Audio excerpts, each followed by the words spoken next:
Isang napakagandang hapon po sa inyong lahat. Narito ko ngayon para sa update ng mga lotto result ng PCSO. Kaya naman, ihanda na ang inyong mga ticket para sa ating 2pm lotto draw ng 2D Lotto at 3D Lotto ngayong araw. Huwag na nating patagalin pa. Here's our lotto result.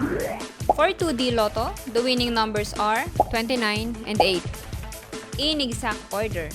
Pwedeng manalo ng 4,000 pesos pag nag-match ang iyong mga number in exact order.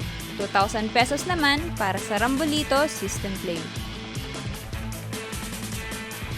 Para naman sa 3D Lotto, the winning numbers are 0, 1, and 4. In exact order. Pwedeng manalo ng 4,500 pesos pag nag-match ang iyong mga number in exact order. 750 to 1,500 pesos naman para sa Rambolito System Play.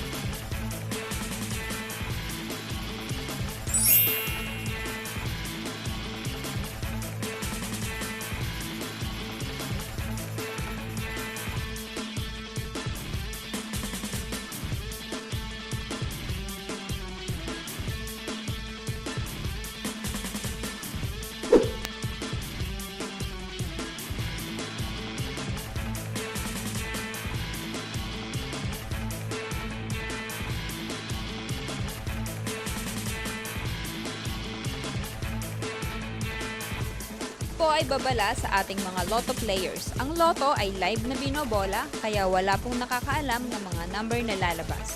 Huwag pong magpapaloko sa mga nagsasabing alam nila ang lalabas sa game at sa authorized outlet lamang bumili ng ticket bago ang draw. Para maklaim ang inyong prize, pumunta lang sa authorized lotto outlet pag nanalo ka ng umabot sa 20 to 10,000 pesos. For more than 10,000 to 300,000 ang panalo nyo, sa PCSO branch na pinakamalapit sa inyong lugar, pwedeng i-claim ang prize with 2 valid IDs. At kapag ikaw naman ang jackpot winner, i-present ang iyong ticket with 2 valid ID sa PCSO main office located at Shaw Boulevard, Mandaluyong City.